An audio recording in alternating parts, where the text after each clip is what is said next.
Di video kali ini, gue pengen unboxing sekaligus memberikan impresi singkat dari sebuah device Chromebook dari Asus. Dan ini menarik karena ini benar-benar device pertama gue nyobain sebuah Chromebook. Kira-kira kayak gimana? Kita intro dulu.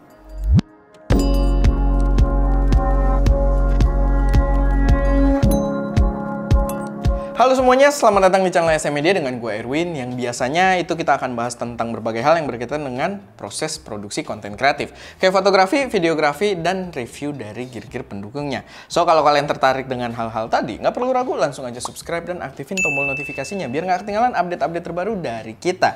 Dan pastinya jangan lupa juga buat join server Discord kita, biar bisa berdiskusi dengan kru ST, kru Nyanteh, dan teman-teman audiens lainnya. Kalau kalian udah tertarik, tinggal klik aja link yang ada di deskripsi. Gue nunjuk maksudnya sampai ke deskripsi gitu ya.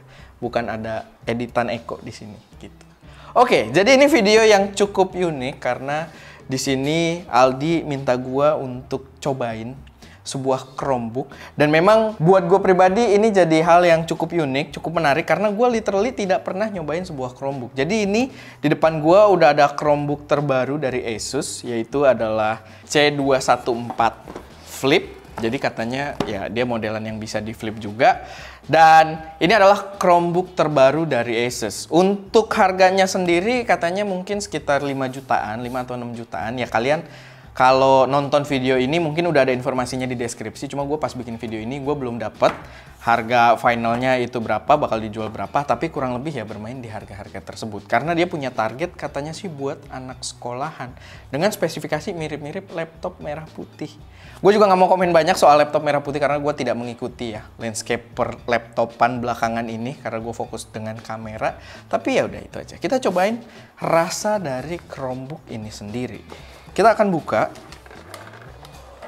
Kayaknya gue terbalik, tapi mungkin untuk present ke kalian ya bagus gitu kan. Cuman ya ini ada device-nya di sini. Nanti kita akan buka, dia sudah dibungkus kayak gini. Lalu di sini ada buku manual. Lalu charger, sebuah charger. Chargernya ya cukup kecil karena ya Chromebook biasanya memakan energi yang nggak terlalu gede juga ya. Bukan gaming laptop, jadi chargernya cukup kecil. Dan kita lihat device Chromebook-nya sendiri. Teng-tereng. Oke, di sini ada logo Chrome. Gue mungkin akan jelasin sedikit, tapi gue tidak mau menggurui juga karena gue tidak sepaham itu sebenarnya soal Chromebook sendiri. Tapi yang gue tahu dia menggunakan OS yang berbeda dari typical OS pada umumnya. Operating sistemnya dia menggunakan Chrome OS di sini, dan biasanya file-filenya itu berbasis cloud. Jadi ya dia akan lancar bener-bener kita pakai secara proper itu kalau terkoneksi dengan internet. Karena dia ya seperti kita pakai Google Chrome kali, kayak gitu ya. Kayaknya cuma lebih matang karena dia sebuah operating system. Mungkin. Tapi itu kita akan buka. Set. Gue ngadep sini aja biar gue juga tahu impresinya. Oh, dia langsung nyala. Oke. Dia langsung nyala, kita buka. Ya seperti mobile device gitu ya, nggak kayak laptop pada umumnya. Dan di sini udah ada permintaan beberapa settingan. Selamat datang di Chromebook. UI-nya sih memang cukup enak, cuma mungkin kita komenin soal fisiknya dulu.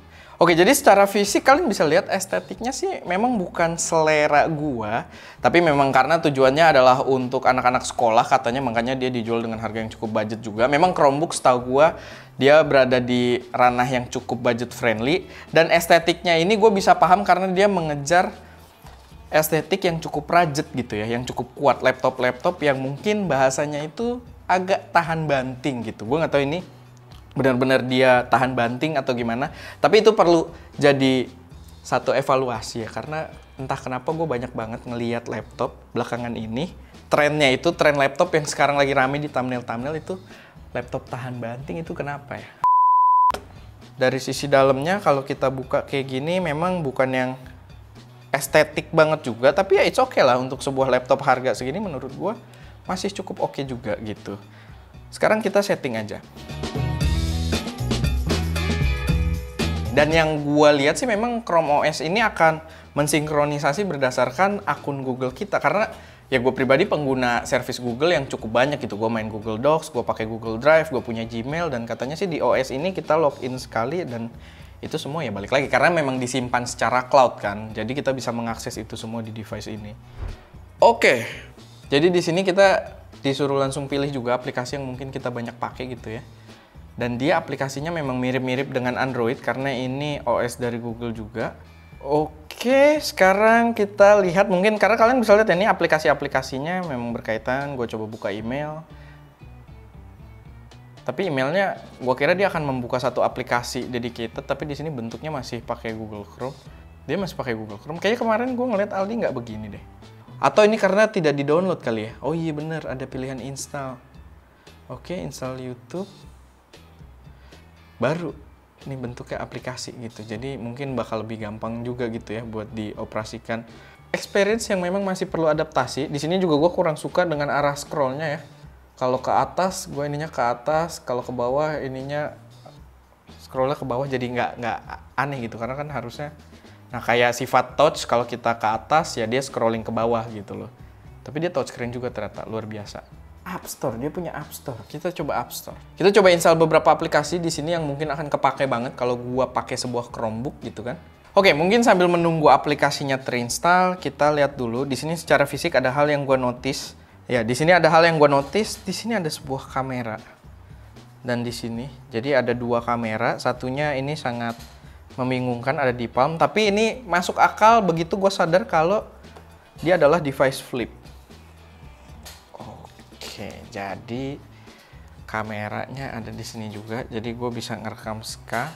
Oh, dia juga ya biasa lah ya kayak HP gitu. Kalau di rotate dia berubah. Kita lihat. Oh, ada kamera di sini. Iya, kameranya bukan yang terbaik, tapi ya mungkin balik lagi kebutuhannya gitu ya. Mungkin ini cukup. Kita ambil sedikit foto. Nah, gue bisa sambil ngerekam. Kalau mungkin anak sekolah ngerekam catatan gitu kan, atau moto catatan. Nah, kayak gitu. Silahkan kalian nilai.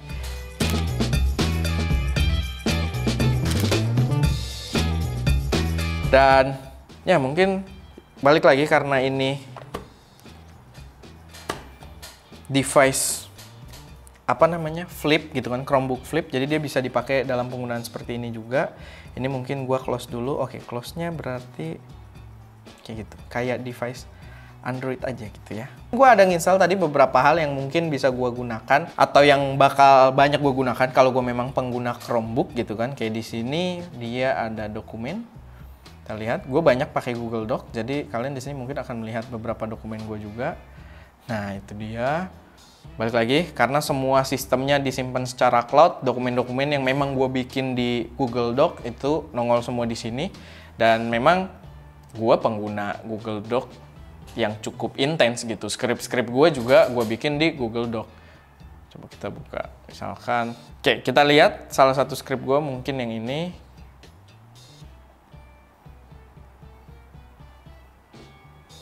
Oke, itu dia. Jadi gue bisa mengakses script gue. Bentuknya aplikasi, udah nggak dari browser lagi karena gue tadi habis downloadin aplikasinya. Dan gue bisa nyeklik gitu. Oke. Dan yang cukup menarik dan membuat gue penasaran juga adalah dia bisa pakai Lightroom. Mungkin Lightroom-nya Lightroom mobile seperti di Android gitu kan. Tapi ya gue nggak tahu, kita coba aja. Coba pakai fitur search aja biar gampang. Nah, itu kita fitur search bisa ya, Lightroom. Oke, Lightroom-nya nggak auto login ya, walaupun gue biasanya akun Adobe gue adalah akun Google gue juga. Jadi kita login by Google aja di sini. Oh, langsung masuk. Gue cuma ngeklik login dengan Google, dan karena device ini memang mendata akun Google gue, jadi langsung masuk dengan begitu mudahnya. Oke, ini resolusinya tinggi, cuman setahu gua kalau kita buy cloud dia tidak edit originalnya juga, cuma ngasih kita preview aja. Dia ada caranya biar kita original file yang bener-bener ditunjukin. Oh, ini versi asli. Oh, ini udah menggunakan versi asli nih. Partindau cerdas unduh versi asli. Nah, mengunduh versi asli. Jadi kita akan lihat versi aslinya dulu sambil dia download versi aslinya biar nanti ya kita lihat kekuatannya. Yap, ini file aslinya sangat tajam, bukan ala-ala file proxy. Ini sangat tajam karena ini dari kamera 50 megapiksel. Tapi gue belum bisa kasih tahu kameranya apaan, tapi ya ini sangat tajam. Lalu kita coba untuk edit-edit sedikit. Ini cukup, mungkin buat kalian yang pengguna touchscreen cukup menarik juga, dia udah touchscreen ya. Tapi, oh ya bisa berfungsi. Cuma memang experience-nya mungkin nggak se-fluid itu. Tapi bisa gitu kalau kalian memang pengguna touchscreen. Atau di satu sisi ya kalian bisa menggunakannya kayak sebuah tablet. Atau bahkan bisa berdiri ya, kayak gini. Tapi dari kamera atas nggak kelihatan, jadi gue tidurin kayak gini. Cuma di sini gue menotis satu hal, viewing angle-nya mungkin nggak terlalu bagus. Jadi kalau ngelihatnya dari posisi yang agak shifted gitu, dia nggak terlalu bagus. Kalau ngelihatnya dari angle yang kurang proper, kurang pas, makanya tuh dari kamera atas dia kurang bagus gitu. Kalau lurus kayak gini baru dia lebih bagus.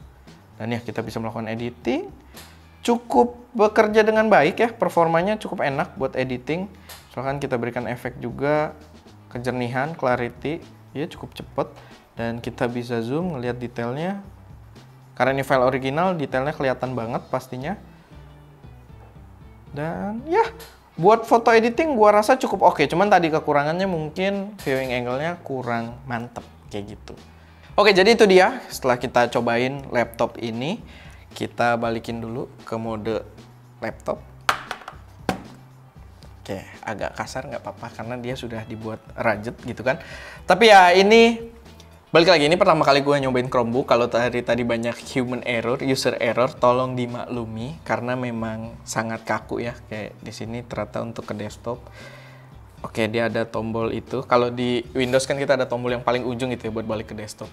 Tapi ya, gue jelasin sedikit kalau Chromebook ini dengan sistem Chrome OS dan juga sistem file-file yang disimpan di cloud-nya gitu kan. Bentar, gue harus lihat file browser dia berarti terhubung dengan Google Drive harusnya ya. Oh ya, di sini ada pilihan Google Drive di dalam situ. Cuman dia tetap punya storage internal juga, tapi memang mostly data kita akan disimpan secara cloud dan dia memang paling maksimal kalau kita menggunakan dengan jaringan internet. Jadi itu salah satu elemen yang wajib juga di sini. Tapi ya itu menarik karena data-data yang disimpan secara cloud membuat laptop ini tidak membutuhkan resource power yang terlalu besar juga. Tadi ada pertanyaan off camera soal ya obrolan gue sama Ska aja yang menurut gue cukup menarik. Tadi Ska nanya, jadi menurut gue di harga tersebut 5 atau 6 juta mendingan beli Chromebook kayak gini atau laptop biasa gitu. Nah itu menarik menurut gue karena ini jadi hal yang cukup membingungkan buat gue pribadi gitu ya. Karena di sini di harga tersebut kita dapat touchscreen, dapat flip, dapat 2 kamera yang walaupun ya rasanya seadanya gitu kan, tapi fungsinya banyak dan dia rajet juga memang, jadi kayaknya cocok buat anak sekolah gitu. Dan laptop ini cukup all-rounder. Buat editing foto juga tadi foto dari kamera yang datanya cukup gede, yang kameranya belum bisa gue sebutin apa, itu kuat-kuat juga gitu. Menggunakan, mungkin ini masuknya memang Lightroom Mobile gitu. Tapi ya kuat-kuat aja bisa gitu. Untuk video editing sih gue belum coba, tapi ya untuk first impression menurut gue di harga tersebut ya worth to consider lah. Tapi balik lagi, ini cuma impresi doang, jadi mungkin video yang menarik buat teman-teman yang belum begitu kenal Chromebook juga. Buat teman-teman yang mungkin udah paham, silahkan koreksi gue di kolom komentar kalau misalkan ada yang salah gitu. Tapi pastinya Aldi juga bakal bahas lebih mendalam soal Chromebook ini di channel Nyanteh, channel teknologi, channel khusus teknologi dari tim ST Media juga. Cuman sekarang kan udah dipisah gitu. Yang teknologinya bener-bener bakal tayang di Nyanteh. Dia nanti bakal bahas lebih mendalam juga soal laptop ini di channel Nyanteh. Dan ya, itu dia buat video kali ini, impresi yang ala kadarnya mungkin ya. Tapi balik lagi, menurut gue worth to consider dengan harga tersebut, dengan target user yang menurut gue sih cukup tepat gitu buat pelajar gitu kan. Ya itu aja buat video kali ini. Terima kasih buat teman-teman yang sudah menonton. Kalau misalkan ada koreksi, saran atau pertanyaan, atau memang ada hal yang belum gue jelasin terkait Chromebook ini yang kalian ketahui dan mungkin berguna buat teman-teman yang lain, silahkan taruh di kolom komentar. Jangan lupa juga buat subscribe ke channel Nyanteh buat pembahasan lebih dalamnya dan pembahasan soal teknologi yang menarik lainnya di channel Nyanteh gitu. Karena channel ini nanti lebih banyak soal kamera. Oke, itu aja. Terima kasih. Dan di belakang kamera ada Ska, gua Erwin. Kok terbalik ya Ska? Gua Erwin, di belakang kamera ada Ska. Dan jangan lupa untuk berkarya